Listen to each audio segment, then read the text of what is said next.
Welcome to another edition of From the Front Lines, where we discuss both the day-to-day and one-of-a-kind issues facing real estate managers. Today, Tyler Christiansen from Funnel Leasing shares how customer relationship management, CRM software, can advance marketing and leasing goals by delivering an exceptional renter experience, creating efficiencies for management and leasing teams in the process. Welcome, Tyler. Thanks for joining us. Thank you, Todd. I'm happy to be here. Appreciate the opportunity. So first, what is the overall philosophy behind a CRM system specifically for property management? And how does this change the game when it comes to property management? Todd, thank you. That's a great question. And I think really importantly, the words you used there in that question highlight the opportunity and what's happening specifically in the property management industry today. So a CRM, of course, is a customer relationship management tool. Outside of the property management industry, Salesforce is known as kind of the CRM. In fact, that's their stock ticker is CRM. In our industry, CRMs are not new, but it's important to understand the genesis of how we got to where we are today. And so historically, the property management industry, we really think about the property first. And that's important to note because the first software tools that were available to us as multifamily operators, as property management, residential operators, were truly property management systems. And in fact, that model makes sense when you're thinking about accounting, that you would build technology around a single asset. But what led to today's CRMs was the fact that that same concept of managing a property, we then built customer tools. And so customer relationship management historically in property management has been built around a property. And what I mean by that is if I am a prospective renter at a single community, my record is tied to that community. Now you ask, what is the game changer that's happening in CRMs? There is a big opportunity in property management, which is happening today, which is building your CRM around the renter. And why that matters is not only do we know renters are more mobile today than in the past, they may inquire at multiple communities within a portfolio, they may want to live at one or renew in another, but far more importantly is the idea that we as an industry can evolve from property management to renter management, whereby an individual on a property management team can work one renter across myriad properties. So ultimately, a customer relationship management tool should be the record, the source of truth of your relationship with your customer. And the game changer that's happening in real time in the property management industry is a renter-centric record, which spans across multiple assets, which leads to incredible efficiencies, both for the renter themselves and the property manager. Great. And let's talk a little bit more about that renter. So everyone talks about the renter experience and how creating that exceptional technology-enabled experience can keep your property competitive. How can a CRM system help with that effort? I really appreciate that question because at the end of the day, the customer for all of us is that renter. They're the one that's paying all of our bills. And so we as consumers know that our expectations for e-commerce and in general have been elevated over the last several years. And survey after survey tells us that we as consumers prioritize two things primarily. The first of those is we want speed, we want efficiency. I don't want a long, drawn out process to get basic information. And so a CRM can absolutely help with that because not only is it a log or a record of information, but more importantly, it is the hub by which you automate communication. And so if a renter is inquiring at your community at 9 o'clock on a Saturday night, a CRM can begin to automate all the tasks associated with bringing that person down the proverbial leasing funnel. So whether that's answering their questions through the use of artificial intelligence, perhaps it's scheduling a tour for them, all of those tasks that historically have been manual, a CRM should be the hub which generates a quick, immediate, consistent response. So that's step one. The other thing we as consumers want is we want to be known. There's nothing more aggravating when you're calling an airline, you're calling someone that you're paying good money for, and you have to re-explain yourself. And so fundamentally, a CRM solves that by being the source of truth, that when a resident calls in, and again, CRM can be both for the prospective renter as well as the current resident, They want to know that, hey, you know my balance, you know my outstanding work orders, you know when my renewal is. And so the putting a CRM in place absolutely enables you to deliver not only a consistent, quick experience for the prospective renter and resident, but also allows you to know that consumer in a very intimate way that makes them feel a level of trust and respect with you. And again, going back to my first answer about the concept of renter management versus property management, that transition of not only knowing your renter as they exist today at your property, but knowing where you found that resident, how long they've lived with you, and perhaps even when they've moved communities with you, right? Think about if every time you checked into a Marriott hotel, you had to refill out your information because, well, yeah, the Courtyard in San Francisco may know you, the Residence Inn in Palo Alto you're new to. We wouldn't accept that experience. And so similarly, moving to our renter-centric model where the record of the renter can move between different communities really allows us to know that consumer, know that resident on a far broader scale than just their lease that they've signed with us. So a question that all property managers want to know, where does the value come from in a CRM system?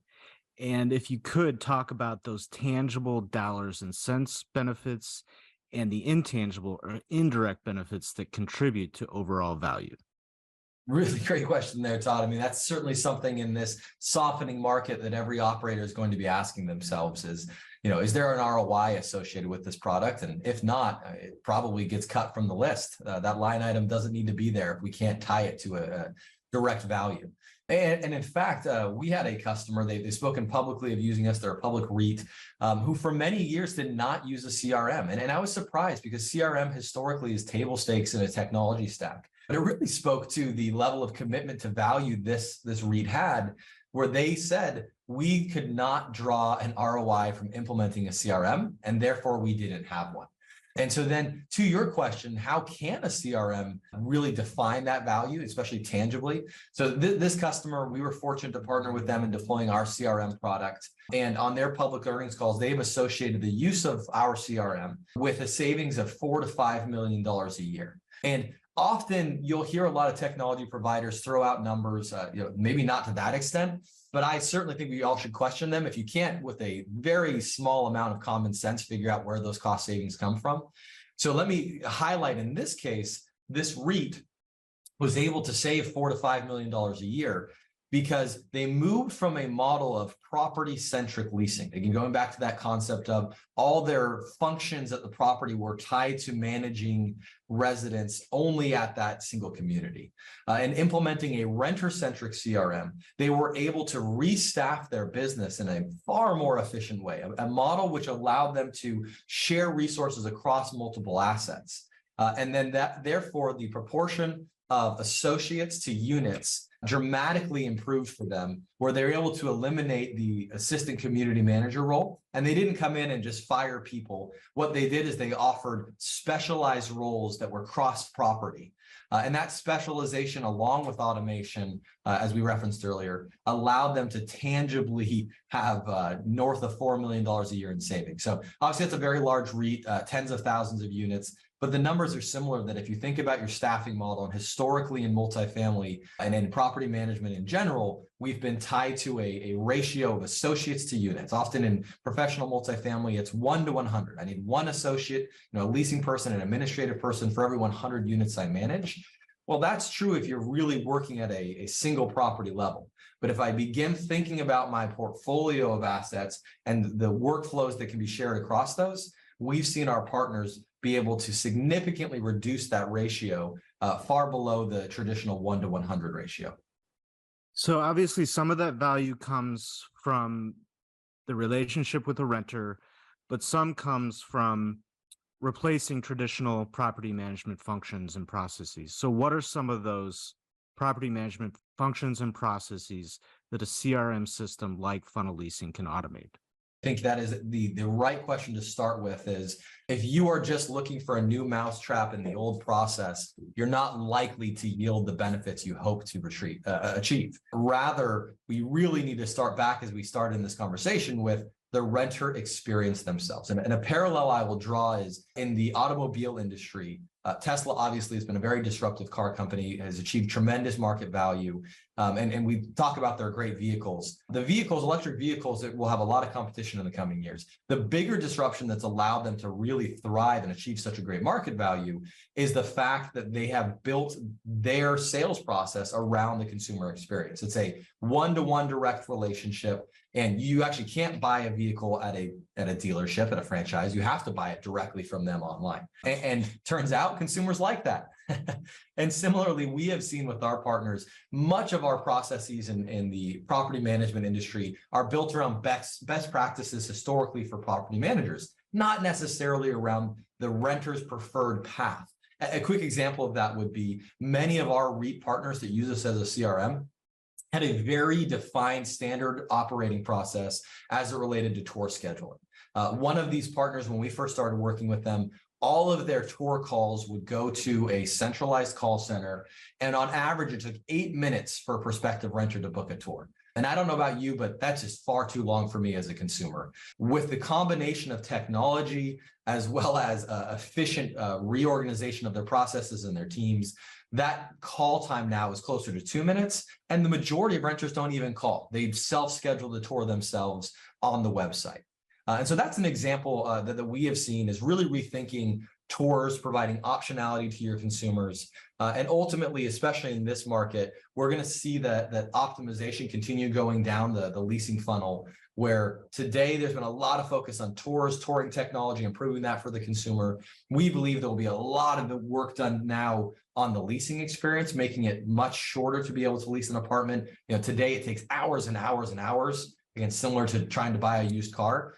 We think that should take 5 to 10 minutes for someone to be able to apply and get an approval. And then similar with renewals, the actual transaction itself, we put too many human friction points in the process where technology could be leveraged to automate those decisions for the consumer. And then, of course, when there's an escalation needed, someone has a question, somebody needs to be sold, that is absolutely where the human value comes in. But we as consumers prefer e-commerce first, with specialized escalation where needed after that.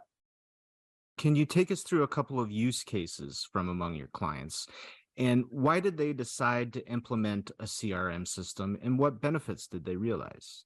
Yeah, it's a great question that I think I've highlighted some of the historic answers to that question that we've seen. And so maybe I'll answer that question now with what we're seeing in this current market, because certainly the dynamics have changed for all of us. Of course, with interest rates going up, labor costs are still extremely high, and simultaneously the markets are softening. I'm calling in today from Tampa, Florida, which in 2022 was the fastest growing rents in the country. And candidly, you didn't need to really be thinking hard to have great achievement in performance. If you had an apartment, there was a long line of people who wanted to rent it. But we're seeing, obviously, in the market, demand has slowed down considerably in the Sun Belt and everywhere. And because of that, in order to continue to outperform the market, in order to try and see the ROI and the NOI increases that operators expect to see, and especially to keep up with the inflating costs, the time and the motivation that we are seeing now is around operational efficiencies. And so operators are looking at, again,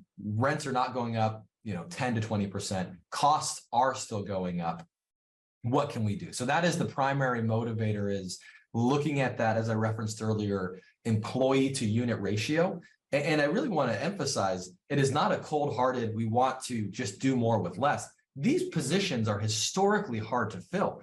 Turnover for multifamily operators and single-family operators is extremely high and has been for decades. And really the idea is then re-engineering the staffing model around a renter-centric customer journey. And the impetus for that can be an improved renter experience, but the results are very clearly, as we discussed earlier, a operational efficiency that yields cost savings. We had another, I referenced earlier, one of the REITs we work with saved $4 to $5 million a year. Another one summarized that as a roughly 15% reduction in administrative staffing needs. And so when you think, hey, I can't just go to the market and increase rents 10 to 15%, but I've got debt service coming due. What are my levers? Operating efficiency is the name of the game in this softening market. So we believe that is and will be the motivator for many folks to revisit CRM systems in particular, but technology at large of Are there levers that can be pulled that have those tangible benefits that will improve the NOI of my property? Great. And what advice would you give a property management firm in implementing a CRM system to get the most value out of that solution? What I like about this one is there are myriad reasons why you would select any new technology. And we often see as people are going through this process, they'll often create an RFP, and they'll list out 100 different things that maybe their legacy CRM system can do. And we really encourage them that you have to grade on a curve. You have to weight what matters to you. And going back to the previous question, I would say right now, a list of functionality is probably not the most important thing. While certainly those features do matter, it is the ROI. Are there tangible benefits that you can draw from the implementation of a new CRM system?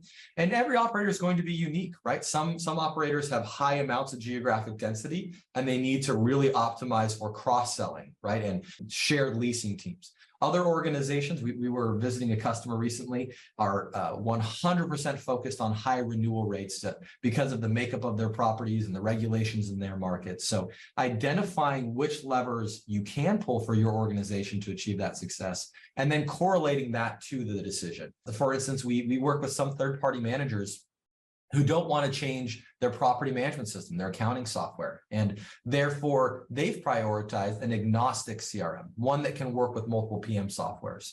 But that's a very different priority for them than it would be for a REIT, for instance, who has one property management system across the board. So I wouldn't highlight any one individual criteria, but certainly that is the recommendation I would make is if you are considering changing a CRM or any core leasing or operations technology, really try to emphasize what are those 2, 3, no more than 5 priorities of what it can do that your current system can't, and then optimize for that. Well, thanks so much for joining us today to talk about CRM systems, Tyler. Thank you, Todd. I appreciate the opportunity. Visit IRM.org for more knowledge to take on real estate management's most dynamic challenges. That's www.irem.org.